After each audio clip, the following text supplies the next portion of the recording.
Bismillahirrahmanirrahim. Assalamualaikum warahmatullahi wabarakatuh. Innal hamdalillah nahmaduhu wa nasta'inuhu wa nastaghfiruh wa na'udzu billahi min shururi anfusina wa min sayyiati a'malina. May yahdihillahu fala mudilla lahu wa may yudlil fala hadiya lahu. أشهد أن لا إله إلا الله وحده لا شريك له وأشهد أن سيدنا محمدا عبده ورسوله لا نبي بعده. اللهم يا دائم الفضل على البرية يا باسط اليدين بالعطية يا صاحب المواهب السنية صل على سيدنا محمد خير الورى سجية واغفر لنا يا ذا العلا في هذه الساعة. سبحانك لا علم لنا إلا ما علمتنا إنك أنت العليم الحكيم. رب اشرح لي صدري ويسر لي أمري واحلل عقدة من لساني يفقهوا قولي بجاه النبي والآل والأصحاب. أما بعد. Hadirin jemaah salat subuh Masjid Al-Ghafar yang dimuliakan oleh Allah Subhanahu wa taala. Alhamdulillah, tak henti-hentinya kita selalu bersyukur kehadirat Allah Subhanahu wa taala atas pemberian anugerah karunia yang Allah berikan kepada kita sehingga kita masih diberi kesempatan oleh Allah untuk mendapatkan satu bulan mulia, yaitu bulan Rajab Al-Fard atau Rajab Al-Asad, yang mana insyaAllah di bulan ini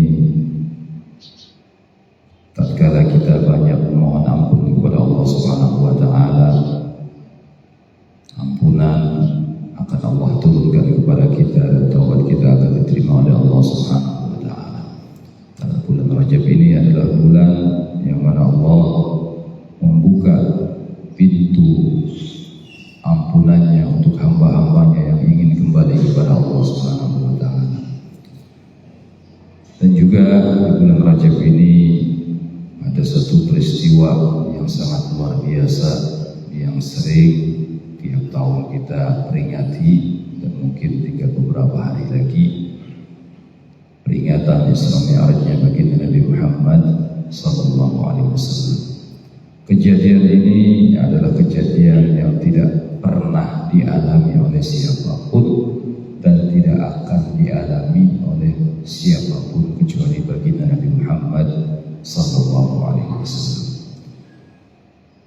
Peristiwa ini juga adalah peristiwa penting untuk baginda Nabi Muhammad dan juga untuk kita umatnya beliau sallallahu alaihi wasallam. Penting bagi baginda Nabi Muhammad karena ini adalah momen baginda Nabi Muhammad diundang oleh Allah Subhanahu wa taala untuk bisa bermuajahah dengan Allah Subhanahu wa taala, untuk bisa menghadap Allah Subhanahu wa taala.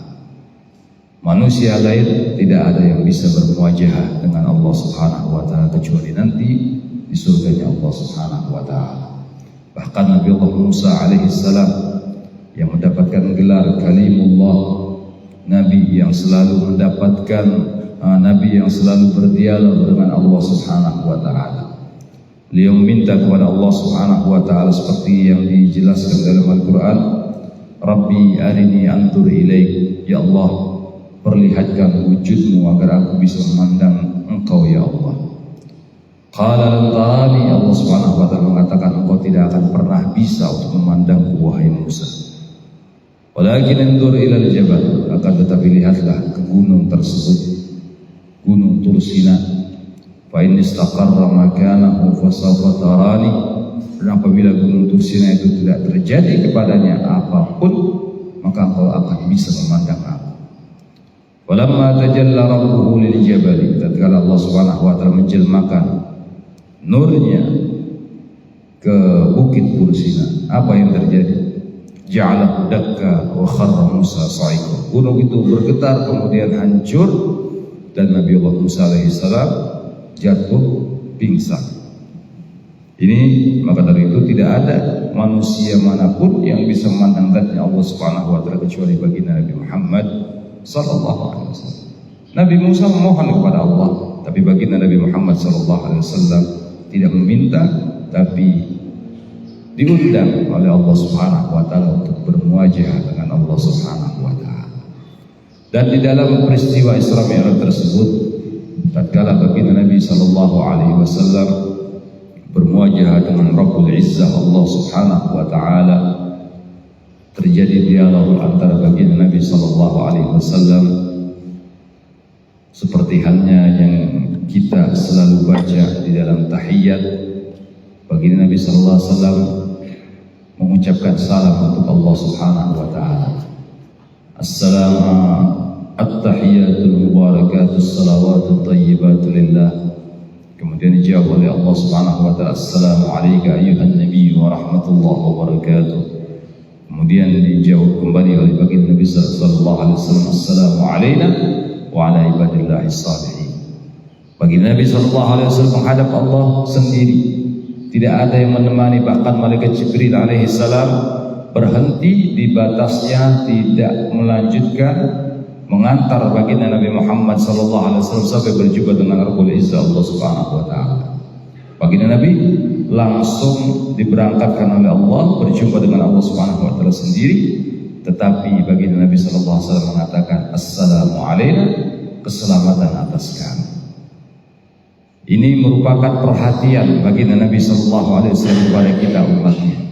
Beliau tidak ingin kita umatnya tertinggal tatkala beliau menghadap Allah Subhanahu wa taala. Beliau menyertakan kita tatkala berjumpa dengan Allah Subhanahu wa taala. Beliau mewakili kita untuk bisa menghadap Allah Subhanahu wa taala.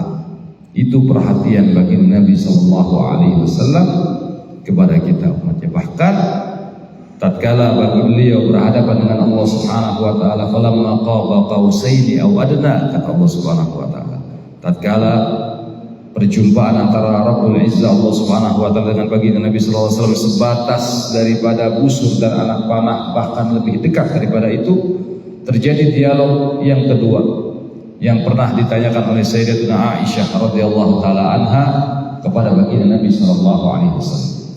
Sayyidatuna Aisyah bertanya kepada baginda Nabi sallallahu alaihi wasallam, ya Rasulullah, apa yang terjadi tatkala engkau bermuajahah dengan Allah Subhanahu wa taala dan jarakmu dengan Allah Subhanahu wa taala antara busur dan anak panah? Kata baginda Nabi sallallahu alaihi wasallam, aturidina ta'lami, apakah engkau pengen tahu apa yang terjadi pada waktu itu wahai Aisyah? Dijawab oleh Siti Aisyah, fi Abi Bakrin akhbirni,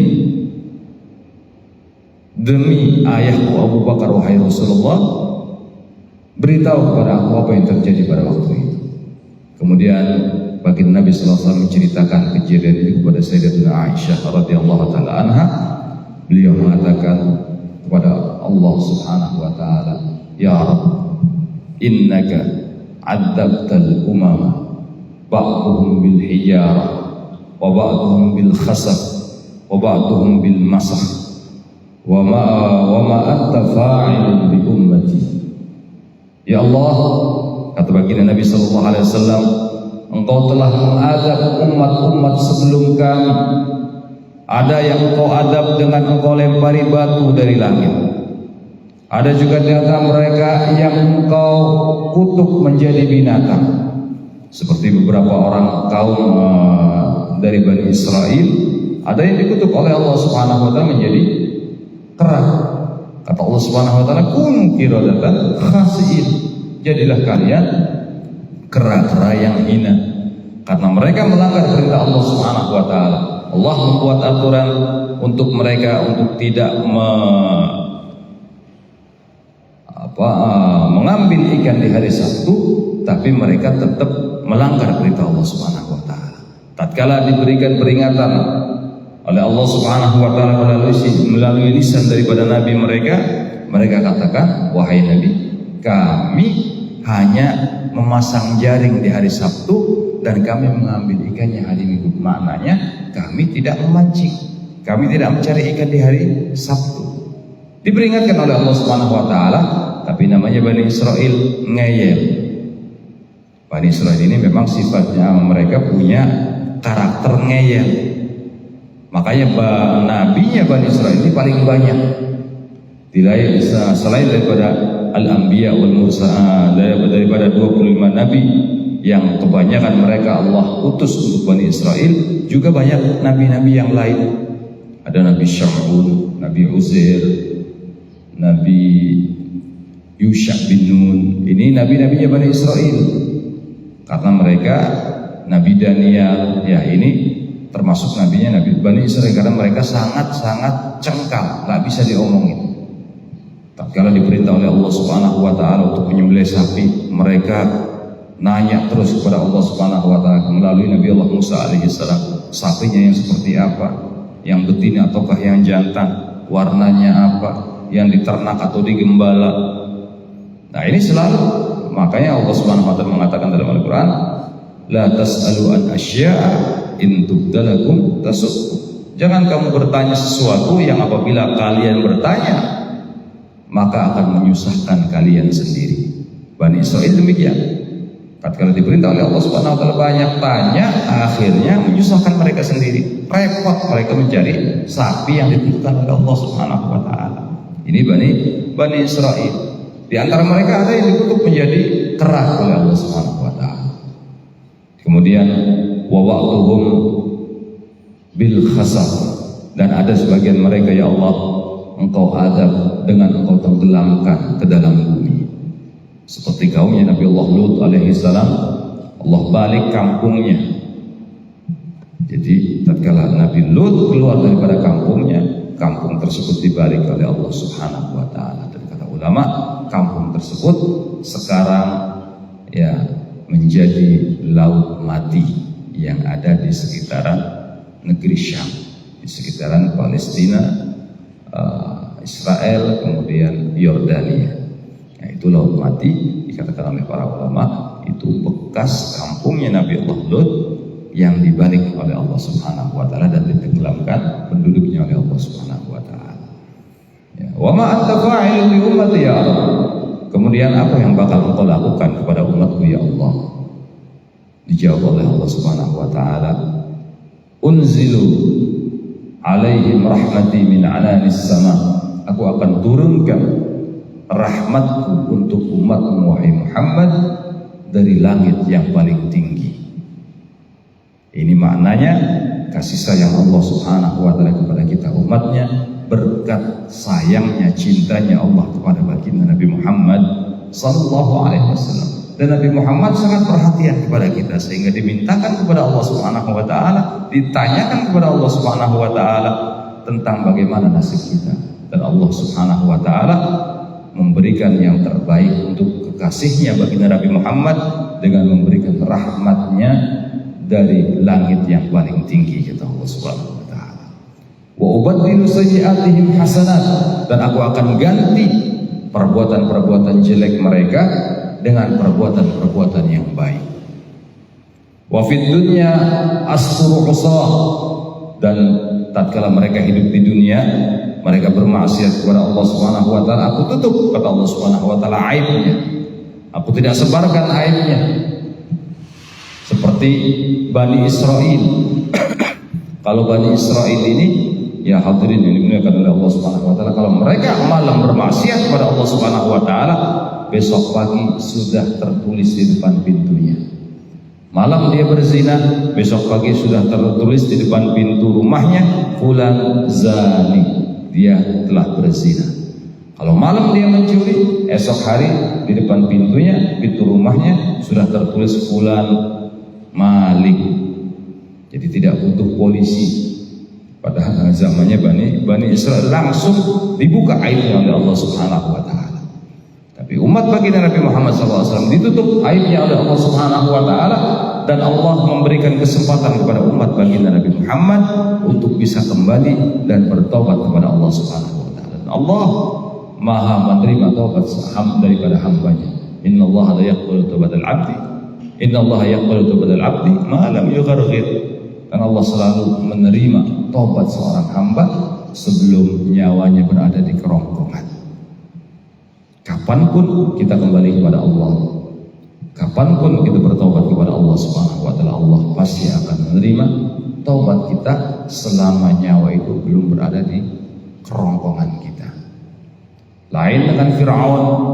Fir'aun tatkala menantang Allah Subhanahu wa taala, mengaku dirinya Tuhan, tatkala dia ingin mati tenggelam, dia baru beriman, baru mengatakan amanna bi rabbi Musa wa Harun. Aku beriman kepada Tuhannya Musa dan Harun, dan tobatnya tidak diterima oleh Allah Subhanahu wa taala karena nyawanya sudah di kerongkongan. Di umat baginda Nabi Muhammad masih diberikan kesempatan oleh Allah untuk bisa bertobat dan kembali kepada Allah Subhanahu wa taala. Ya, kata baginda Nabi sallallahu alaihi wasallam, ya, Allah akan menerima taubat daripada hamba, ya, selama dia tidak menceritakannya kepada orang lain. Kalau sudah menceritakan kepada orang lain, maka dia termasuk orang-orang yang mujahir, orang yang mengungkapkan dosanya kepada orang lain, dan ini tidak diampuni oleh Allah Subhanahu wa taala. Kalau kita berdosa kepada Allah Subhanahu wa taala, kata orang zaman sekarang, keep silent, diam, jangan cerita kepada orang lain urusan kita dengan Allah Subhanahu wa taala. Kita taubat kembali kepada Allah Subhanahu wa taala. Kalau sudah cerita kepada orang lain, maka dosa tersebut tidak akan diampuni oleh Allah Subhanahu wa taala. Ya, ini namanya orang-orang yang mujahir, orang yang mengungkapkan dosanya kepada orang lain. Zaman sekarang sudah banyak. Kadang ada sekelompok pemuda misalnya tahun baruan minum minuman keras, bangga-banggaan dengan dosanya. Semalam saya minum 1 kerat nggak mabuk dan lain sebagainya. Ini orang-orang yang demikian tidak akan diampuni dosanya oleh Allah Subhanahu wa taala. Jadi di dunia Allah Subhanahu wa taala menutup daripada aib umat baginda Nabi Muhammad sallallahu alaihi wasallam, dan Allah memberikan kesempatan untuk bisa bertobat dan kembali kepada Allah Subhanahu wa taala. Wa fil akhirati usyafi'uka fihi, dan nanti di akhirat kelak, wahai Muhammad, aku akan berikan syafaat kepada engkau agar engkau bisa menyelamatkan semua umatmu, wahai Muhammad. Luar biasa pemberian Allah untuk kita umat baginda Nabi Muhammad berkat cintanya Allah kepada baginda Nabi Muhammad sallallahu alaihi wasallam. Dari itu, hadirin yang dimuliakan oleh Allah Subhanahu wa taala, ya, kita bersyukur kepada Allah Subhanahu wa taala, kita dijadikan sebagai umat daripada baginda Nabi Muhammad sallallahu alaihi wasallam yang benar-benar dikasihi oleh Allah, disayang oleh Allah Subhanahu wa taala berkat cintanya Allah kepada baginda Nabi Muhammad sallallahu alaihi wasallam. Dan baginda Nabi Muhammad mengatakan dalam keterangan ayat wala sawfa yu'tika rabbuka fatarda, dalam tafsir Sawi dikatakan, baginda Nabi mengatakan tatkala turun ayat tersebut, kata Allah Subhanahu wa taala, aku akan berikan kepadamu wahai Muhammad sampai engkau merasa puas, engkau merasa rela.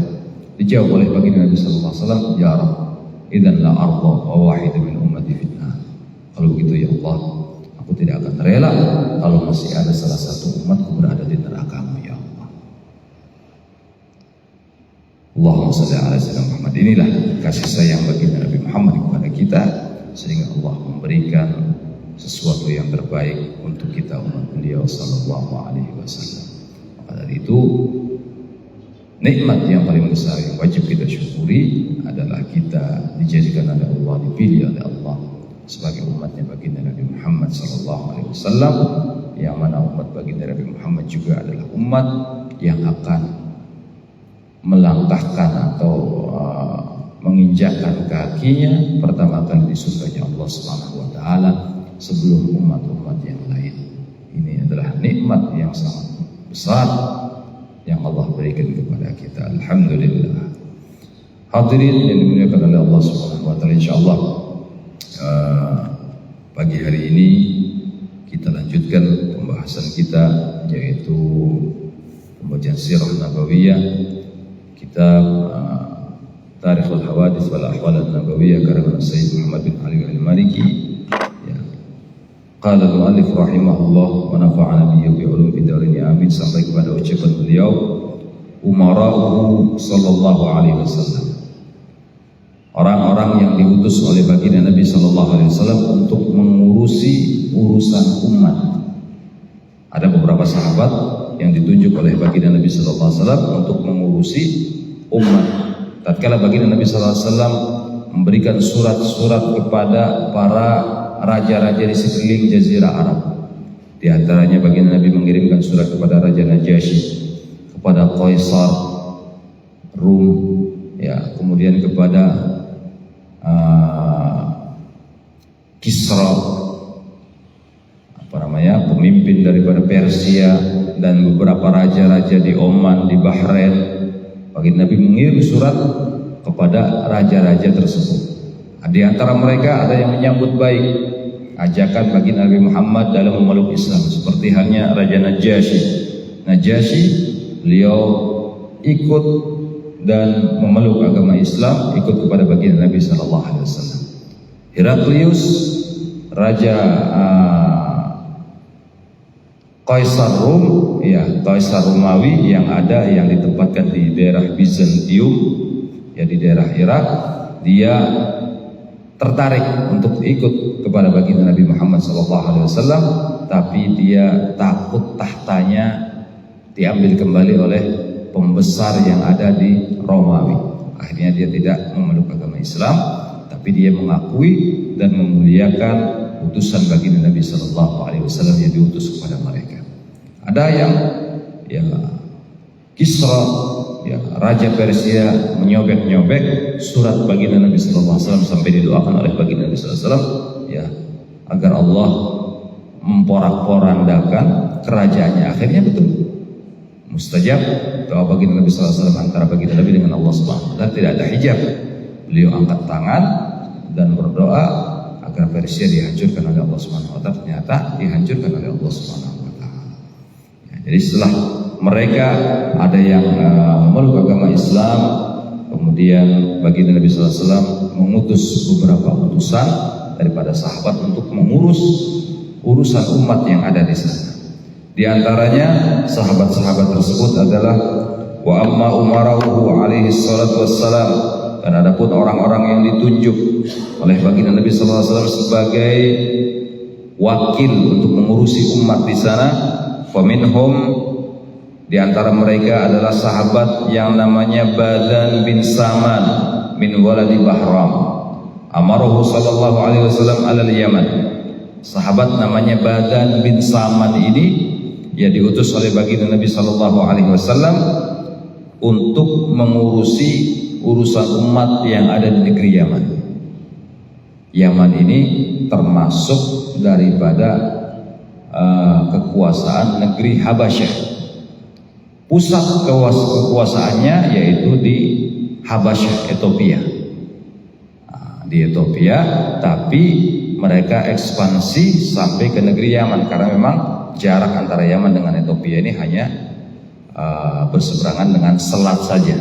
Mungkin 2-4 jam pakai kapal laut itu sudah sampai ke benua Afrika, antara Yaman dengan Afrika, dengan Habasyah.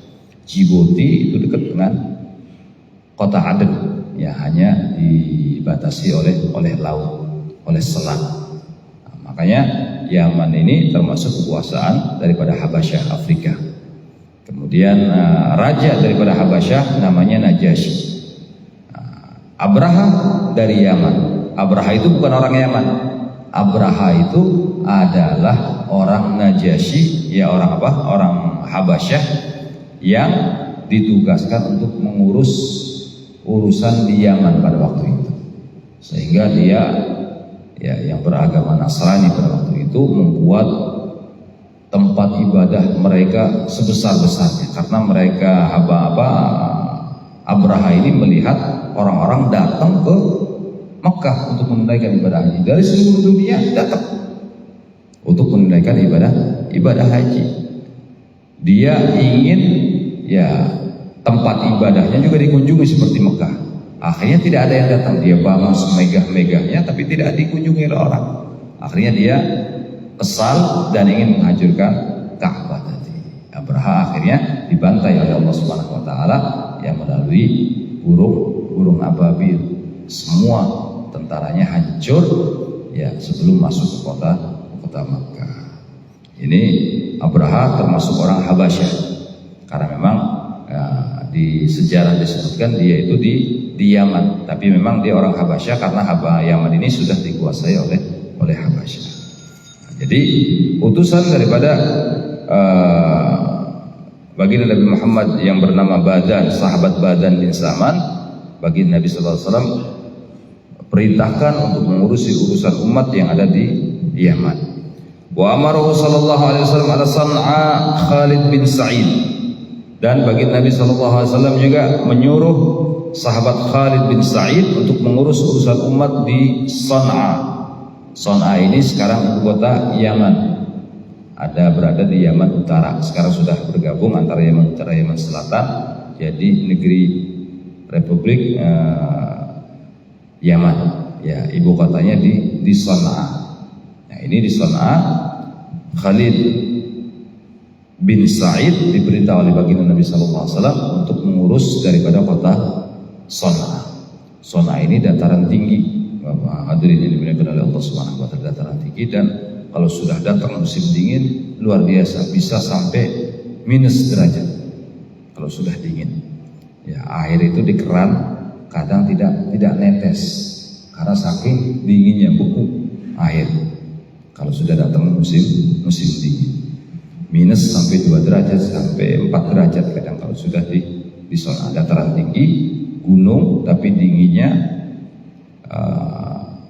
seperti daerah salju, dingin itu. Ini daerah San'a. Khalid bin Sa'id diperintah oleh baginda Nabi sallallahu alaihi wasallam untuk mengurusi urusan umat yang ada di San'a. Wa walla Ziyad bin Labid al-Ansari Hadramaut, dan sahabat Ziyad bin Labid al-Ansari diutus baginda Nabi sallallahu alaihi wasallam untuk mengurus urusan umat yang ada di Hadramaut. Hadramaut ini provinsi, ya, satu provinsi di daerah Yaman, tepatnya di Yaman Selatan. Ibu kota Hadramaut ini adalah kota Siwun. Ya, kota Siwun jaraknya hanya 30 menit daripada kota Tarim, tempat tinggalnya Habib Umar. Itu Tarim ke Siwun itu hanya 30 menitan.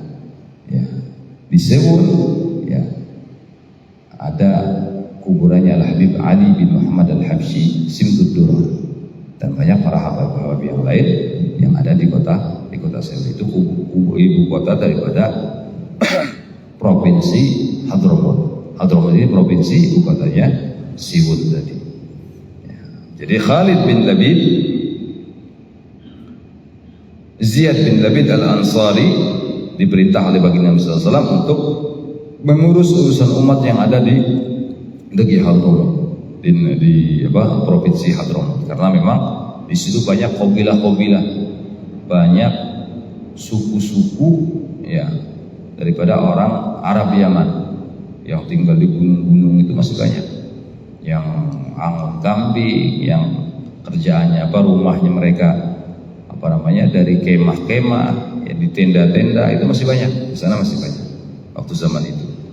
Wa Abu Musa al-Ash'ari Zabid wa Adan, dan Abu Musa al-Ash'ari, ya, Abu Musa al-Ash'ari juga seorang Ansar. Beliau diutus oleh baginda Nabi sallallahu alaihi wasallam untuk mengurusi urusan umat yang ada di Zabid dan Adan. Zabid dan Adan ini adalah salah satu kota di Yaman. Ya, Az-Zabidi, ya, Az-Zabidi seperti Al-Imam Abdurrahman bin Muhammad Ad-Dibai, ya, Maulid Tibah, itu beliau berasal dari kota Zabid. Ya, ini kota Zabid, Az-Zabidi, beliau Az-Zabidi. Ya, Ad-Dibai, Az-Zabidi. Beliau dari Zabid. Syekh Abdurrahman Ad-Dibai. Jadi Abu Musa al-Ash'ari diperintah oleh baginda Nabi sallallahu alaihi wasallam untuk mengurus umat di Zabid dan Adan. Adan ini daerah pesisir. Tadi saya katakan Adan ini berbatasan dengan Afrika, dengan Djibouti, dengan Ethiopia, hanya dibelah oleh laut saja.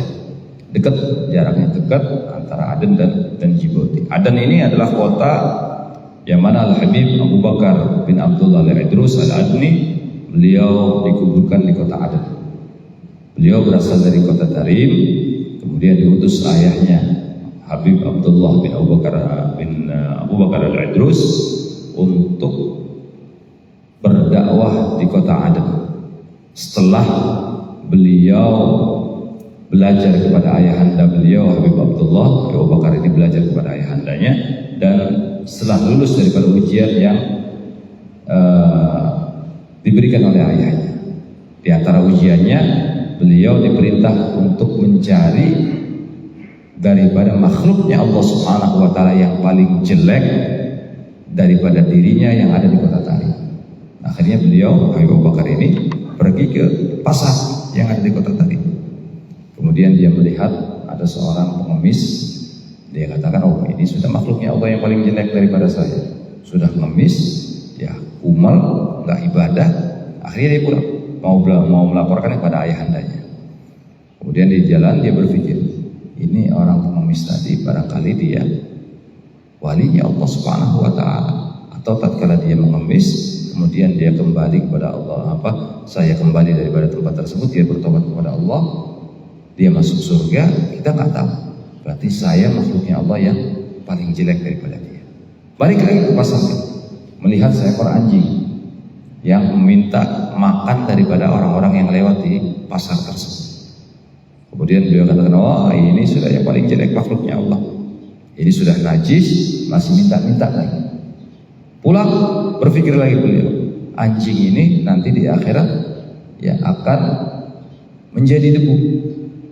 Ya, tidak binatang ini tidak akan Allah tidak masuk ke surga ataupun nerakanya Allah Subhanahu wa Ta'ala, kecuali binatang-binatang yang sudah ditentukan oleh Allah Subhanahu wa Ta'ala, seperti anjingnya Ashabul Kahfi, untanya Nabi Saleh, ya keledainya Nabi Uzair. Ini binatang-binatang yang menghuni surga.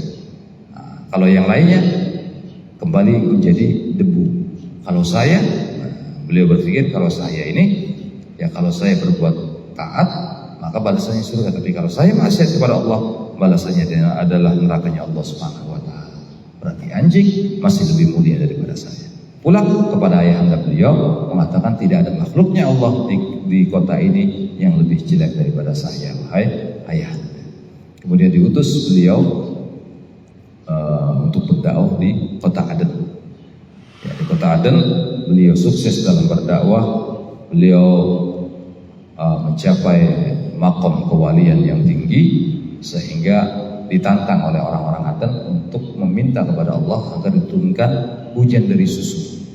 Beliau angkat tangan, dan betul Allah Subhanahu wa Ta'ala langsung mengijabah. Allah turunkan hujan susu di kota Aden, dan susunya sampai sekarang masih ada di museum di sana.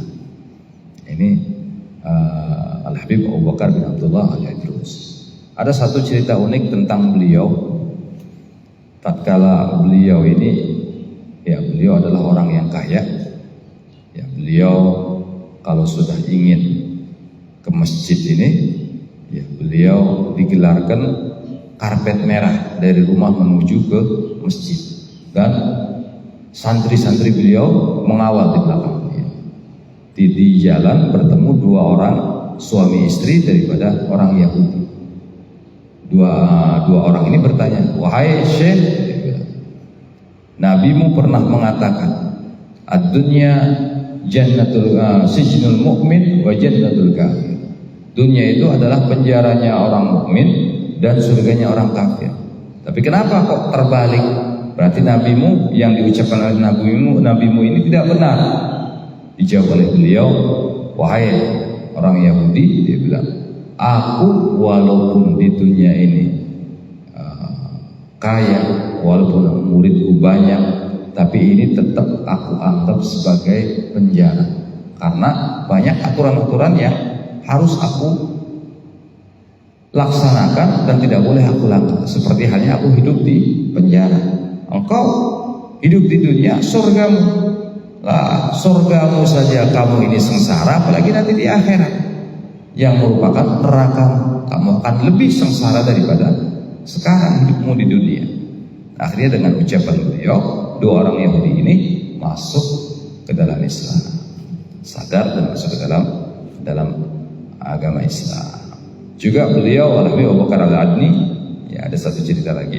Ada syekhnya datang dari luar kota, datang kepada beliau. Kemudian ditanya syekhnya, wahai syekh, apa yang kau sukai daripada kambing? Oh, aku suka hatinya. Muridnya diperintahkan oleh beliau untuk memotong 40 kambing, disuguhkan hatinya semuanya di hadapan gurunya. Kata gurunya, wahai Abu Bakar, ini mubadzir. Aku ini makan satu saja tidak habis. Kata beliau, tidak ada yang mubadzir wahai syekh. Kalau engkau tidak habis untuk memakannya, aku akan bagikan kepada murid-muridku dan masyarakat yang ada di sini. Kemudian berbincang beliau berdua, kemudian Abu Bakar mengatakan, nanti kalau engkau seandainya pergi ke kota Tarim, ada orang yang lebih dermawan daripada aku. Akhirnya syekh ini pergi ke kota Tarim, ya dikasih tahu kepada Habib Husin bin Syekh Abu Bakar bin Salim. Mampir ke rumahnya Habib Husin bin Syekh Abu Bakar bin Salim. Mampir ke situ, dipikir, oh ini lebih dermawan, berarti orangnya lebih kaya, kata syekh ini.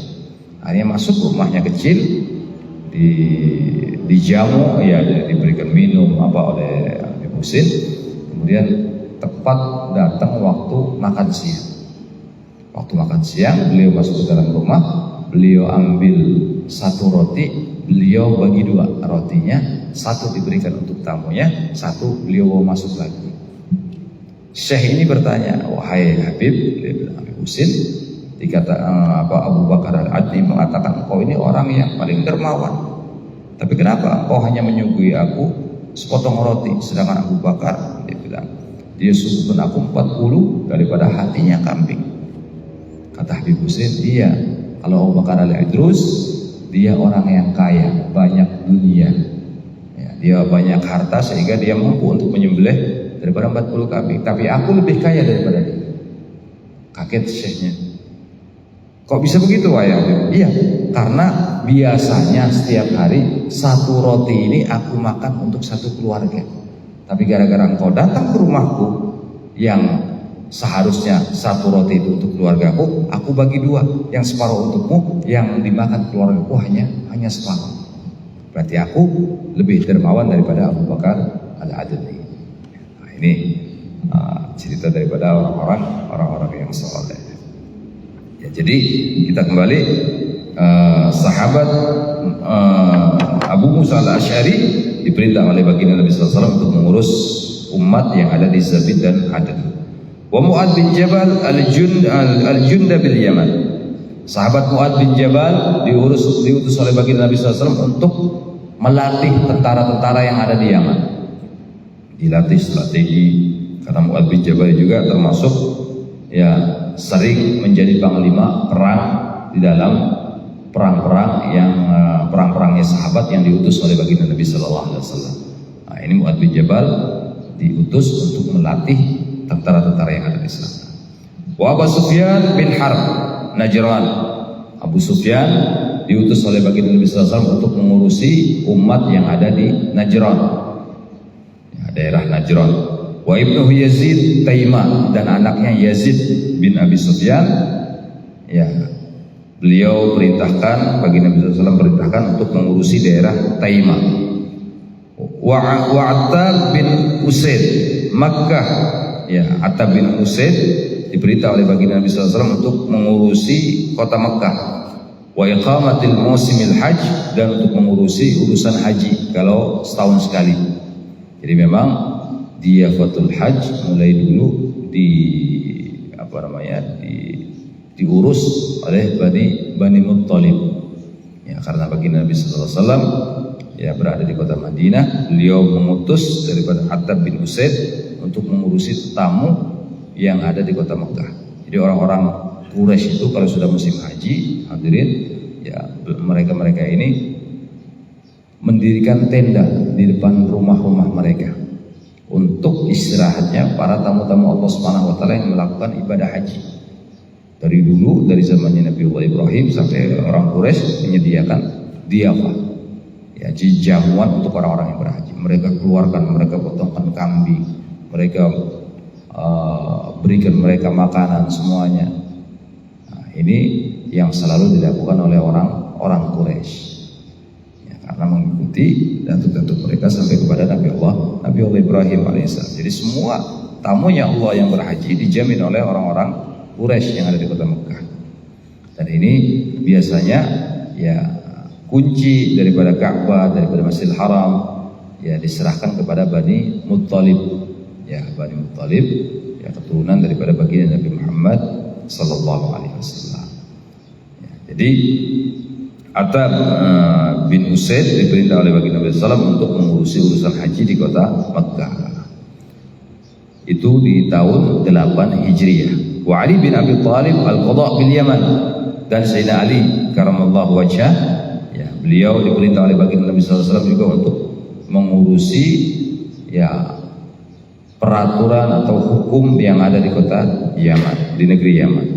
Wa Amr bin As Umman, dan sahabat Amr bin As juga sahabat yang sering menjadi pemimpin di dalam peperangan. Amr bin As diperintah oleh baginda Nabi SAW untuk mengurusi daerah Yaman wa a'maluha, dan pegawai-pegawai atau pejabat-pejabat yang ada di kota Amman ya di kota Amman. Amman ini kerajaan, dari dulu sudah ada Oman. Oman itu sudah dari zamannya baginda Nabi sudah ada kerajaan Oman. Wa Abu Bakr As-Siddiq iqamatul hajj sanat 9 wa ba'atha fi atharihi Aliyan wa qara 'ala an-nasi suratu Bara'ah. Dan Abu Bakar Siddiq diutus baginda Nabi SAW di tahun 9 Hijriah untuk menggantikan daripada Attab bin Usaid untuk mengurusi tamunya Allah yang berhaji. Setelah itu tahun ke-10 Sayyidina Ali yang diutus oleh baginda Nabi sallallahu alaihi wasallam. Wa qara'a 'alan nasi suratu Bara'ah, dan Sayyidina Ali ya, membaca kepada orang-orang yang berhaji pada waktu itu, membacakan surat Bara'ah, surat At-Taubah. Ya, kenapa disebut At-Taubah ini surat Bara'ah? Karena di awal ayatnya dia disebutkan bara'atun minallah. Ini ayat diturunkan tentang pembebasan Siti Aisyah daripada fitnah yang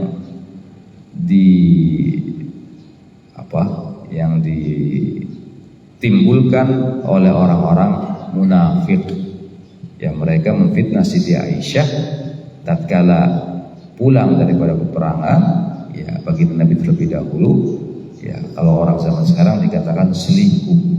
Ya, Siti Aisyah dikatakan selingkuh sama yang bawa ontanya. Ini fitnah yang disebarkan oleh orang munafik. Akhirnya baginda Nabi SAW diam, nggak bicara kepada Aisyah karena fitnah tadi. Ya, beberapa hari turun ayat dari Allah Subhanahu Wa Taala surat Bara'ah ini yang mensucikan Siti Aisyah daripada fitnahnya orang munafik tadi. Ya, makanya surat Bara'ah, surat kebebasan ya daripada fitnah.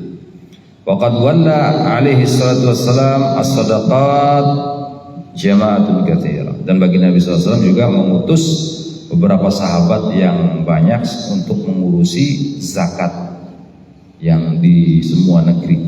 Bahkan ada beberapa negeri diantaranya Yaman, Hadramut, mereka tidak mau mengeluarkan zakat, apalagi setelah baginda Nabi SAW wafat.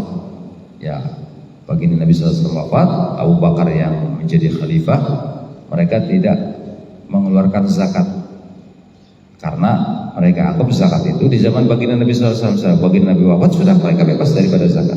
Akhirnya diperangi oleh Abu Bakar As-Siddiq. Di antara sahabat yang diutus oleh Abu Bakar Siddiq untuk memerangi daripada orang-orang mani zakah yang tidak mengeluarkan zakat, yaitu Abu Musa al-Asy'ari, yang mana beliau sampai wafatnya beliau dan dikuburkan di kota Tarim.